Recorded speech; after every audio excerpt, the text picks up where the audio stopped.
제가 문을 하면 다 같이 답을 읽겠습니다. 제 52주일 127문 여섯째 간구는 무엇입니까? 우리를 시험에 들게 말게 하옵시며 다만 악에서 구하옵소서로 이러한 간구입니다.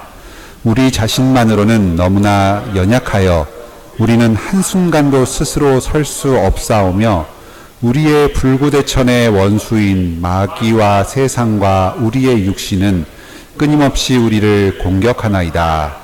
그러하므로 주의 성신의 힘으로 우리를 친히 붙드시고 강하게 하셔서 우리가 이 영적 전쟁에서 패하여 거꾸러지지 않고 마침내 완전한 승리를 얻을 때까지 우리의 원수에 대해 항상 굳세게 대항하게 하시옵소서.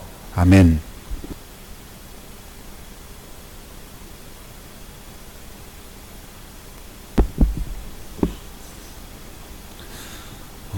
지난 시간에 배웠던 다섯째 간구와 오늘 여섯째 간구의 관계에 대해서 잠시 생각해 보겠습니다. 지난주에 우리는 다섯째 간구를 배웠습니다. 우리가 우리에게 죄 지은 자를 사하여 준 것 같이 우리 죄를 사하여 주옵시며 하는 간구였습니다. 여기서 죄는 빚과 통하는 것이라고 했습니다. 빚은 할 일을 하지 않은 겁니다. 다른 사람들이 우리에게 마땅히 해야 할 일을 하지 않는 때가 있습니다. 부모가 부모 노릇을 제대로 하지 않고 남편이 남편 노릇을 하지 않고 자식이 자식 노릇을 하지 않을 때가 있습니다. 이런 게 다 빚진 겁니다. 사람 마음으로는 속으로 부글부글 끓어오릅니다. 그럴 때도 우리는 상대방에게 우리의 할 도리를 다 하게 해달라고 구하는 기도입니다. 상대방이 예쁘고 좋아서 그렇게 하는 게 아닙니다. 그리스도께서 먼저 우리를 사랑해 주시고 용서해 주셨기 때문에 그렇게 합니다. 우리는 모두가 하나님께 빚진 자입니다. 하나님께 진 빚을 갚는 심정으로 다른 사람들에게 할 도리를 다 합니다. 빚은 하나님께 졌는데 갚는 것은 다른 사람들에게 갚습니다. 이게 바로 내가 온전한 것 같이 너희도 온전하라 하신 그 말씀의 뜻입니다. 내 이웃을 내 몸과 같이 사랑하라 하신 계명의 의미입니다. 이게 사람의 힘으로는 도무지 되지가 않습니다. 어떻게 내가 나한테 죄 지은 사람, 나한테 할 도리를 다 하지 않은 그 미운 사람에게 사랑을 베풉니까? 그래서 우리는 기도합니다. 우리가 그리스도께 진 사랑의 빚이 얼마나 큰지를 깨닫게 해주세요. 그 빚을 다른 사람들에게 선을 행함으로 갚게 해주세요. 오늘 여섯째 간구는 이 다섯째 간구와 밀접한 연관이 있습니다. 다섯째 간구는 과거에 이미 지은 죄를 용서해달라 하는 기도였습니다. 오늘 여섯째 간구는 앞으로 미래에 죄 짓지 않게 해달라 하는 기도입니다. 죄의 문제를 원천적으로 해결해달라는 기도입니다. 죄의 유혹이 닥쳐올 때에 그 유혹을 다 이기고 선을 행하게 해달라고 우리는 기도합니다. 여섯째 간구는 두 구절처럼 보입니다. 우리를 시험에 들지 말게 하옵시며 하는 게 하나이고 다만 악에서 구하옵소서 하는 게 하나처럼 두 개로 보입니다. 그런데 이 둘은 사실은 하나로 연결되고 그래서 하나로 보는 게 더 좋습니다. 뒷구절은 앞구절을 좀 더 자세히 설명해 주는 말입니다. 모든 악은 나를 시험에 빠뜨리는 세력들입니다. 여기 요리문답에서는 그 모든 악이 마귀와 세상과 우리의 육신이라고 풀어서 설명을 해주고 있습니다. 이 마귀, 세상, 우리의 육신 때문에 우리가 시험에 들게 되는 것입니다. 그래서 이 악들을 다 물리쳐 주시고 우리가 시험에 들지 않게 해달라 하는 그런 간구입니다. 성경 말씀 두 군데를 살펴보면서 오늘 이 간구를 좀 더 자세하게 보도록 하겠습니다. 먼저 첫 번째로 들을 말씀은 고난 가운데 탐심으로 시험받지 않게 하소서 하는 내용입니다. 야고보서 1장 12절로 15절 말씀입니다.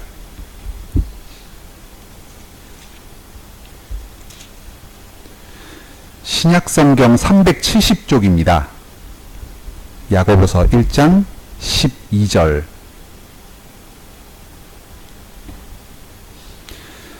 한번 한 목소리로 같이 읽겠습니다. 시험을 참는 자는 복이 있도다. 이것에 옳다 인정하심을 받은 후에 주께서 자기를 사랑하는 자들에게 약속하신 생명의 면류관을 얻을 것임이니라.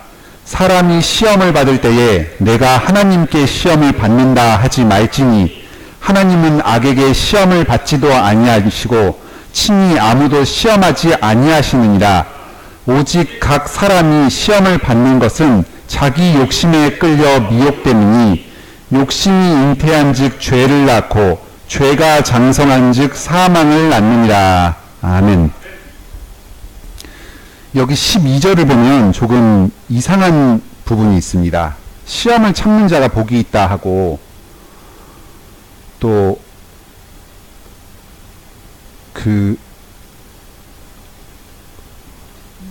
여기 옳다 인정하심을 받는다 하는데 이것이 여기 다른 개역 개정판 성경에서는 시련을 받는 자가 이렇게 번역이 되어 있습니다. 그래서 시험을 참는 것과 옳다 인정하심을 받는다 하는 것이 서로 같은 것처럼 설명을 하고 있습니다. 여기 옳다 인정하심을 받는다 하는 똑같은 말이 우리 개역 한글 성경에서도 3절에 믿음의 시련이라고 하는 이 시련이라는 말이 옳다 인정하심을 받는다 하는 말하고 똑같은 말입니다. 이게 시련으로 번역될 수도 있는 말입니다. 다시 정리하자면 12절에서는 시험을 참는다 하는 말하고 시련을 받는다 하는 말이 똑같은 것처럼 이야기를 하고 있는 겁니다. 시험과 시련은 다른 겁니다. 시험은 죄를 지으라고 꼬임을 받는 상황을 말합니다. 예수님이 광야에서 마귀에게 3가지 유혹을 당하신 게 바로 시험을 받는 것이었습니다. 그런데 시련은 금을 순결하게 정련하는 것입니다. 열을 가해서 뜨겁게 만들어서 불순물을 다 날아가게 만드는 것입니다. 고난을 통해서 우리를 단련시키는 게 시련입니다. 시험은 나쁜 거고 시련은 좋은 겁니다. 그런데 지금 12절에서는 이 시험과 시련을 같은 것처럼 이야기하고 있습니다. 우리가 고난을 겪는 일이 있는데요. 직장에서 힘든 일을 겪거나 아니면은 건강이 안 좋아지는 일이 있습니다. 왜 나는 이렇게 되는 일이 없나 싶은 생각이 들 때가 있습니다.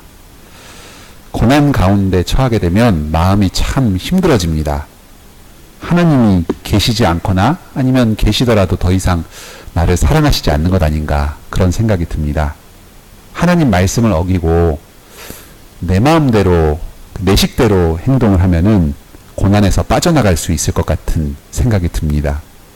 시험에 든 상황입니다. 이런 상황에 처하게 되면 자연스럽게 하나님을 원망하는 마음이 듭니다. 왜 나를 이런 상황에 내버려 두셨나요? 왜 나를 이렇게 시험하시나요? 하지만 오늘 본문은 말합니다. 하나님은 하나님께 시험을 받는다고 하지 말아라. 하나님은 누구에게 시험받지도 않으시고 누구를 시험하지도 않으신다 합니다. 그러면 누가 시험하는 겁니까? 바로 자기 자신입니다. 자기 안에 있는 그 욕심, 이 탐심 때문에 시험을 받는 겁니다. 이 욕심이 바로 탐심입니다. 그 10계명 중에 10번째 계명에서 내 이웃의 집을 탐내지 말지니라 할 때 바로 그 탐심입니다. 탐심이 작용해서 고난 가운데 처하게 됐을 때 스스로 시험에 빠지게 되는 겁니다. 광야에서 하나님께서 만나를 내려주셨습니다. 그런데 이스라엘 백성들은 그 만나를 가지고 만족하지 못하고 왜 고기를 내려주시지 않느냐, 고기 먹고 싶다 하면서 모세를 원망하고 또 하나님께도 원망했습니다.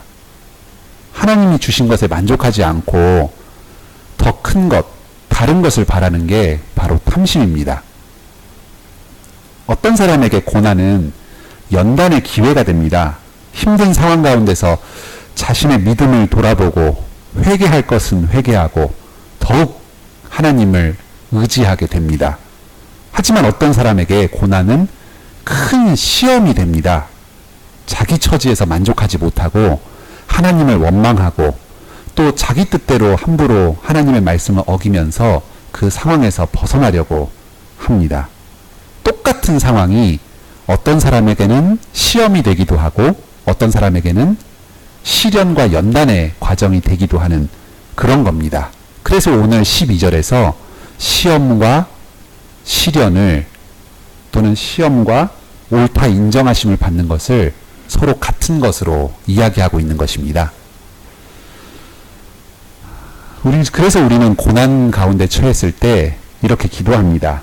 우리를 시험에 들게 하지 마옵시고 다만 악에서 구하옵소서. 고난을 탐욕의 눈으로 바라보지 않게 하시고 믿음의 눈으로 바라보게 해달라고 기도합니다. 요리문답은 우리를 시험에 빠뜨리는 원수를 세 가지로 제시합니다. 마귀, 세상, 우리 육신 세 가지인데 이 세 가지는 결국 전부 다 우리 마음 가운데 탐심으로 귀결이 됩니다.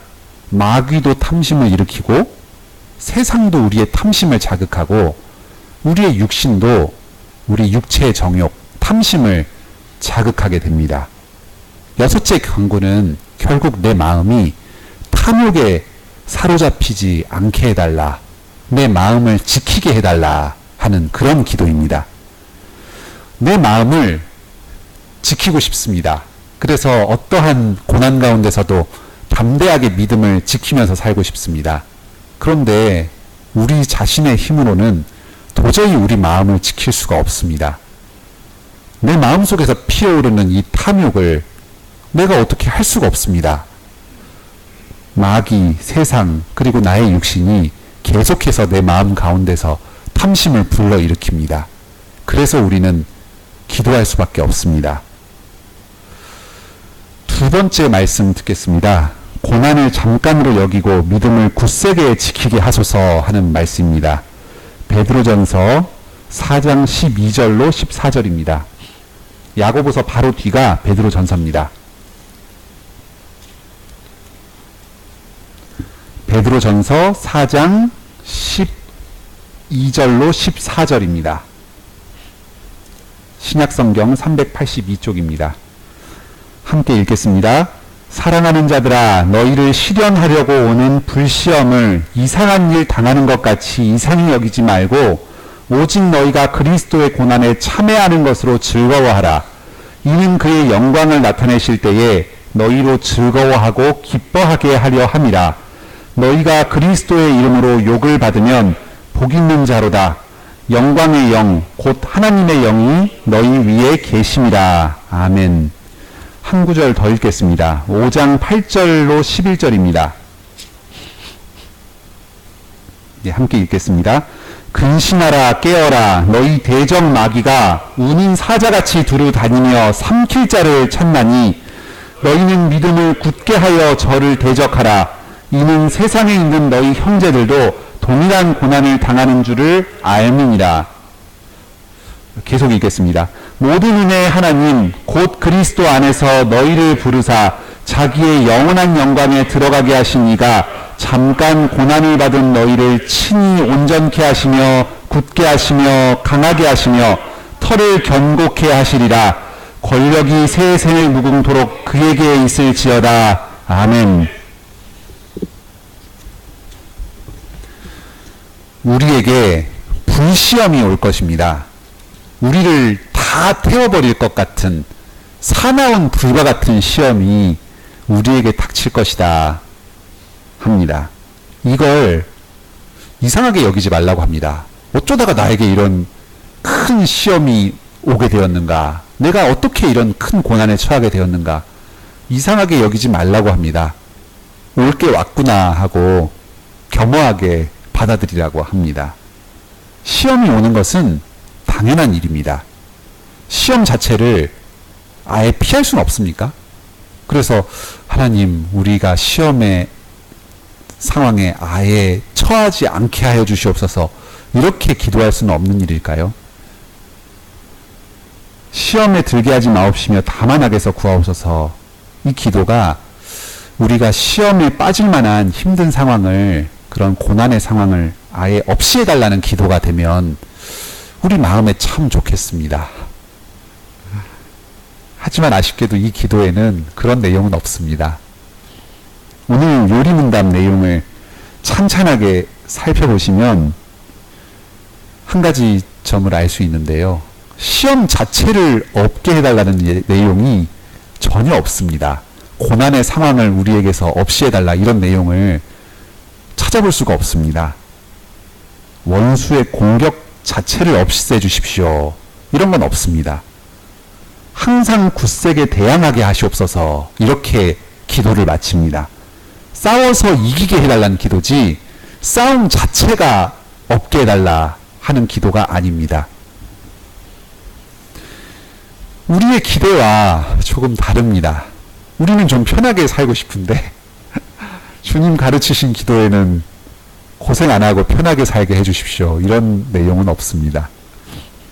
그 이유가 오늘 본문에 나옵니다.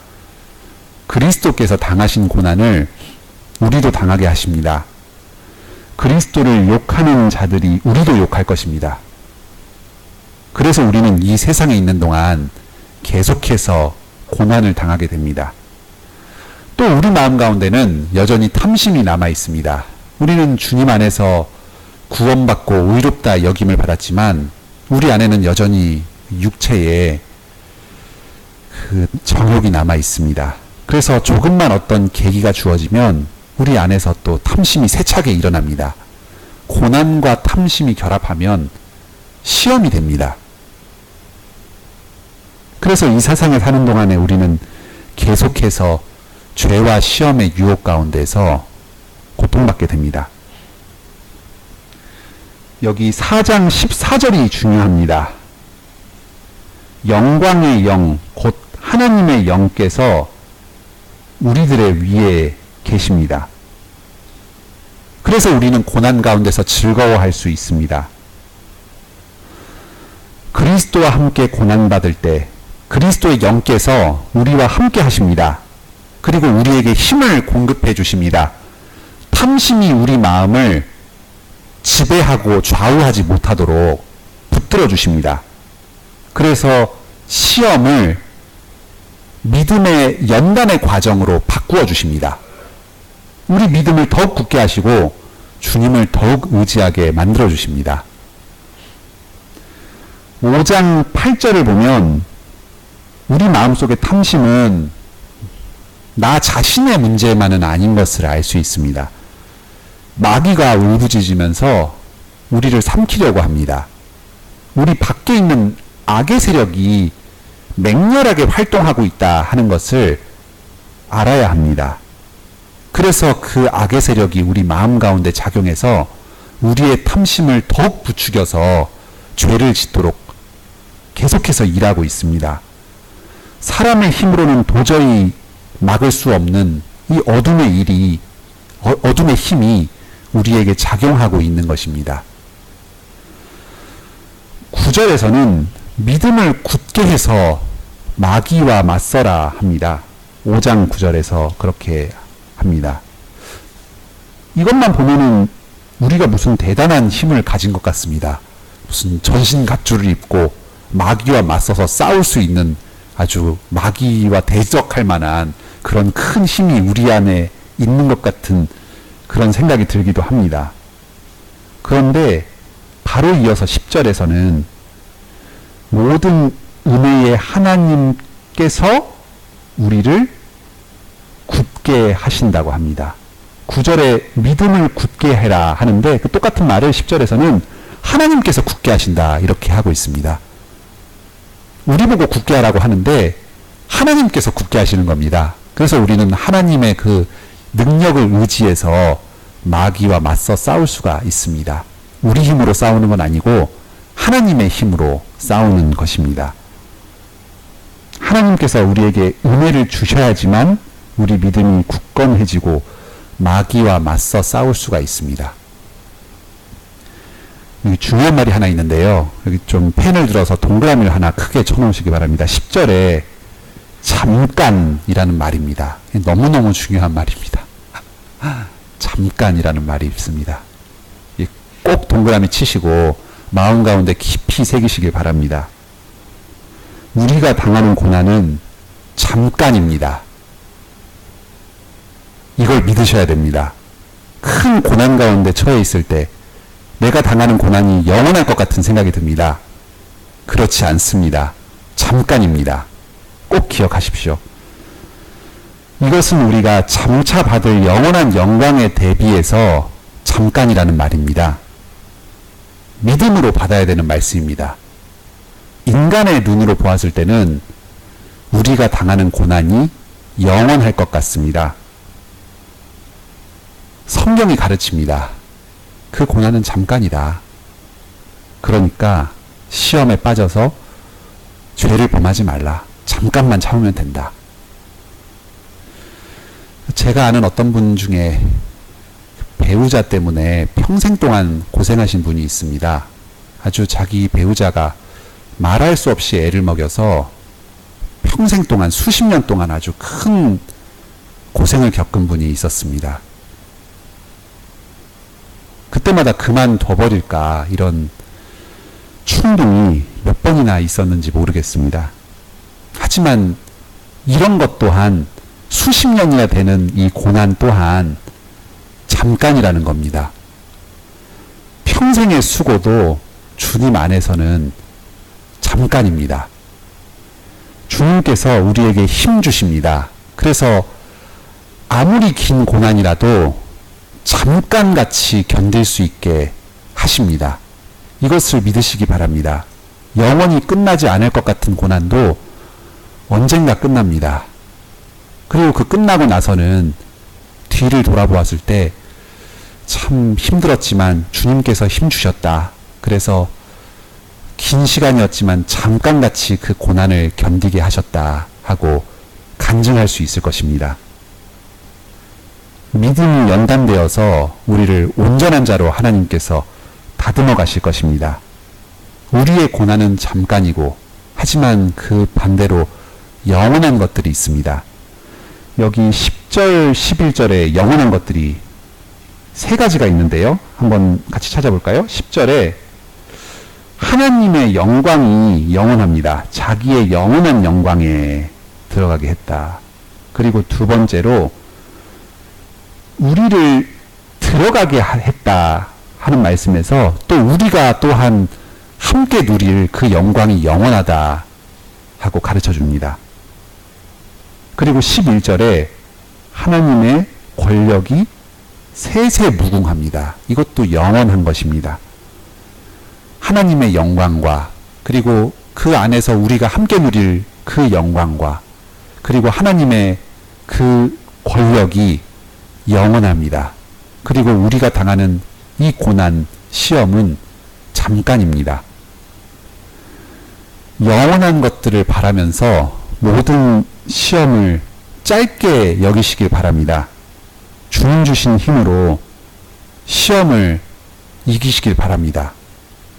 오랜 고난도 잠깐의 시험으로 느껴지도록 힘 주시기를 기도합니다. 그래서 우리는 이렇게 기도합니다. 우리를 시험에 들게 하지 마옵시며 다만 악에서 구하옵소서. 아멘. 함께 찬송 부르겠습니다.